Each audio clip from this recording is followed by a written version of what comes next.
বৌরানী, বৌরানী তুমি কাঁদছো? দেখো বৌরানী, আমি যে ডিসিশনটা নিয়েছি সেটা অনেকটা ভেবেচিন্তে। সিদ্ধান্ত কেন নিলে? ছিল না অনুরাগ চ্যাটার্জিকে? ওই মানুষটা কিভাবে আমাদের দিনের পর দিন ক্ষতি করার চেষ্টা করেছে। তোমার সাথে দাদাভাইকে মৃত্যু মুখে ঠেলে দিয়েছিল বলে ভুলে গেছো তুমি? আমি কিচ্ছু বলিনি বৌরানী, আমার সবটা মনে আছে। কেন কেন আগুনে ঝাঁপ দিচ্ছ? কারণ আমি জানি অরূপ আমাকে ভালোবাসে, আর যেখানে ও আমার সাথে আছে সেখানে ভয় কিসের? আর এটা যদি সত্যি না হয় অলি?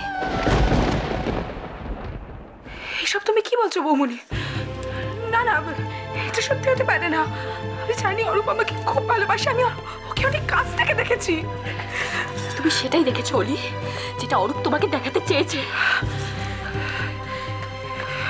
চোখের সামনে যে মানুষটাকে মিথ্যে হয়ে যেতে দেখলে তাকে আবার বিশ্বাস করতে পারছো তুমি? আর অলি, কে বলতে পারে তোমার দেখা মানুষটা মিথ্যে হয়ে যাবে না? হতে পারে, মিথ্যে হতেই পারে, কিন্তু আমি তো অরূপকে ভালোবাসি। ও মিথ্যে হয়ে গেলে আমার ভালোবাসা তো মিথ্যে হয়ে যাবে না? ওরে ওরে, নিজের ভালোবাসার জন্য নিজের সর্বনাশ ডেকে আনবে? তোমার ভয় করছে না? তুমি প্রথম যেদিন এই বাড়িতে এসেছিলে সেদিন আমরা কেউ তোমাকে পছন্দ করিনি, কেউ মেনে নিইনি। কিন্তু তুমি কি পালিয়ে গেছিলে? এই বাড়ি ছেড়ে চলে গিয়েছিলে? আমার ভালোবাসা যদি সত্যি হয় বৌরানী, অরূপকে আমি ঠিক পাল্টে নেব, তুমি দেখে নিও। তাই যেন ভয় হলি, তাই যেন তাই হবে বৌরানী। কিন্তু তুমি এই অবস্থায় এগুলো নিয়ে একদম চিন্তা করবে না, সব ঠিক হয়ে যাবে। আচ্ছা, কি হচ্ছে বলো তো? আজকের দিনে তোমরা দুজন আমাকে একটু সাজিয়েও দেবে না?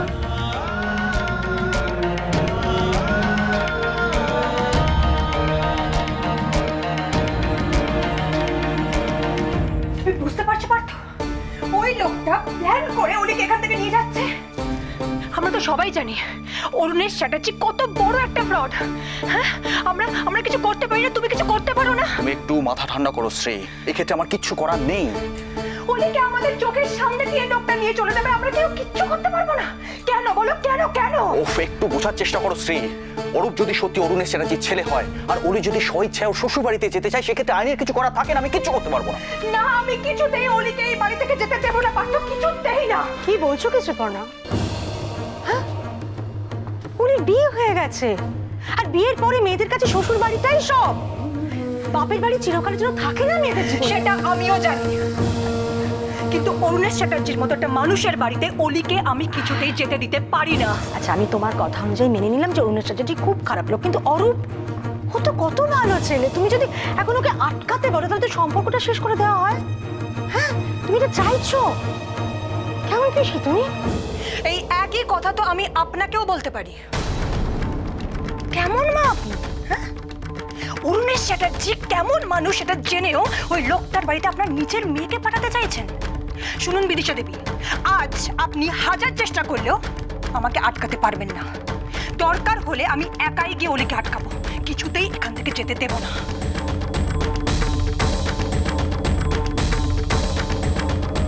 বৃথাই চেষ্টা করছো শ্রীপর্ণা, আজ এ বাড়ি থেকে অলির বিদায় নিশ্চিত। তুমি মহৎ প্রচেষ্টা শুধু বর্ষে ঘি ঢালা ছাড়া আর কিচ্ছু নয়।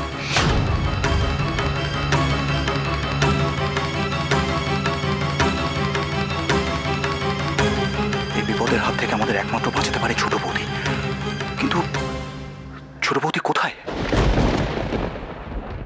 এছাড়া আমার আর কি করার ছিল বলতে পারো সাত্তকী? আমার দুটো হাত কেটে দেওয়া হয়েছে। এভাবে বলো না ছোট মা, ছোটবেলা থেকে তোমার কাছ থেকে শিখে এসেছি বিপদের সময় ভয় না পেতে, সবসময় অবিচল থাকতে, সত্যকে আঁকড়ে ধরে থাকতে। এখন তুমি এই কথা বললে আমরা এই সংসারে আমি কে বলো তো সাত্তকী? কেউ কেন শুনবে আমার কথা? তুমি আমাদের ছোট মা, তুমি খুব ভালো করে জানো অলি ওই বাড়িতে গেলে ওর কত বড় সর্বনাশ হবে। হবে না সাত্তকী, হওয়ার জন্যই এই ঘটনাটা ঘটানো হচ্ছে। এটা অরুণেশের অনেক বড় চাল, যেটা অনেক দিন আগে থেকে আমাদের চতুর্দিকে বিছিয়েছে। এখন আমি বুঝতে পারছি কত বড় একটা কনস্পিরেসির শিকার হচ্ছে আমাদের ছোট্ট মনটা। আমরা কি কিছুই করতে পারবো না? কি করবো আমরা বলো তো সাত্তকী? কে কি করতে পারি? তোমাদের মাই যদি না বোঝেন, কে বোঝাবেন তাকে? মামনিকে তো বলেও কোনো লাভ নেই, না হলে আমাদের সবার সামনে ওই অরুণেশ চ্যাটার্জি আমাদের বোনকে নিয়ে যাবার কথা ভাবেন কি করে? আমাদের সবার চোখের সামনে দিয়ে অলিকে আগুনে ছুঁড়ে ফেলা হচ্ছে। ছোট মা, আমি মানছি তোমার কোথাও না কোথাও একটা সমস্যা আছে, কিন্তু বাড়ির বাকিরা, আর স্পেশালি কাকমুনির কি কষ্ট হচ্ছে না? প্লিজ, বাবার কথা এখন থাক। যা করতে হবে আমাদেরই করতে হবে। অলির যাওয়াটা যে করেই হোক আটকাতে হবে আমাদের। ছোট বৌদি, এসব কি শুনছি? আমি তো কিছুই বুঝতে পারছি না। আমিও কিছু বুঝতে পারছি না পার্থ। ছোট মা, তাহলে আমাদের চোখের সামনে সবকিছু শেষ হয়ে যাবে আর আমরা দাঁড়িয়ে দাঁড়িয়ে দেখবো। আমরা এখন কি করবো ছোট বৌদি? ছোট মা, আমি একটা কথা বলবো, তুমি শুনবে প্লিজ? বলো। ছোট মা, আমি মানছি তোমার কাকুমনির উপর অনেক অভিমান জমে আছে, কিন্তু আমি তাও বলবো তুমি যাও না, একবার গিয়ে কথা বলো কাকুমনির সাথে, একবার নিজের অধিকারটা চাও না। দেখো,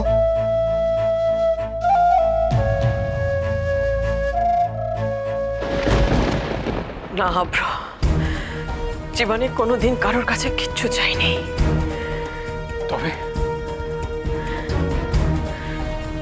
তবে তোমাদের ছোট ভাইটুকুনি কথা দিচ্ছে, যে নোংরা খেলা অরুণেশ শুরু করেছে সেটা আমি শেষ করব। ওর সব কিছুর উচিত জবাব দেব আমি। প্রয়োজনে নিজের জীবন দিতেও তোমাদের ছোট মা দ্বিতীয়বার ভাববে না।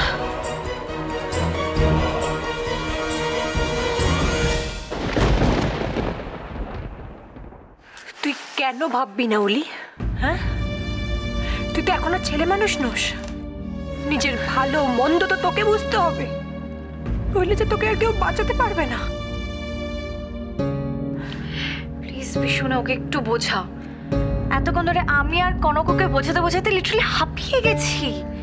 কিছুতেই বুঝতে পারছি না, সে একই কথা বলে যাচ্ছে ও নাকি ফাইনাল ডিসিশন নিয়ে ফেলেছে। পিসিমণি, আমি কি করতাম? একদিকে তোমরা সবাই আর অন্যদিকে অরূপ। আমাকে যে কোনো একটা সিদ্ধান্ত তো নিতে হতো।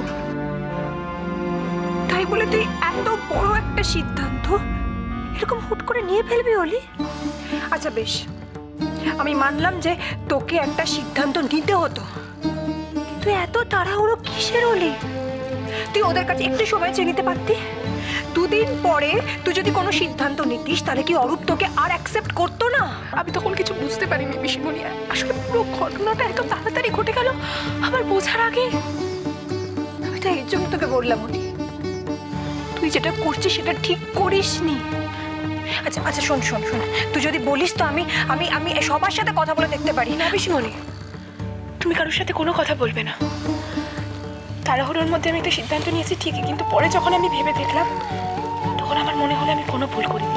তুই ভুল করছিস অলি, তোকে তো কেউ বাঁচাতে পারবে না। পিসিমণি, তুমি এটা বলছো কারণ তুমি আমাকে ভালোবাসো, কিন্তু অরূপ তো আমার সাথে আছে। আর কিছুদিন পরে যদি আমি ডিসিশনটা নিতাম তাহলে কি হতো? আমার বিয়েটা তো মিথ্যে হয়ে যেত না? কাণ্ডটা দেখো বিশুনি, তুমিই বলো যে সম্পর্কটা সম্পূর্ণ মিথ্যে দিয়ে চাপা দেওয়া, ঢাকা দেওয়া, সে বিয়ের কোনো মূল্য আছে? কি বলছো তুমি দিদি ভাই? সবকিছু মিথ্যে হয়ে গেলেও অগ্নি সাক্ষী করে বিয়ে সেটা কখনো মিথ্যে হতে পারে না। আর তাই আমার মনে হচ্ছে অলি ভুল করছে না। আর তোমরা একটা জিনিস কেউ ভেবে দেখছো না, যে আসছে আমি তাকে কি বলতাম? হয়তো এটাই ভালো হচ্ছে। আমার শ্বশুর বাড়ি যাওয়াটা এবারের পক্ষেও ভালো হবে। অলি, তাড়াতাড়ি করো, বেরোতে হবে তো।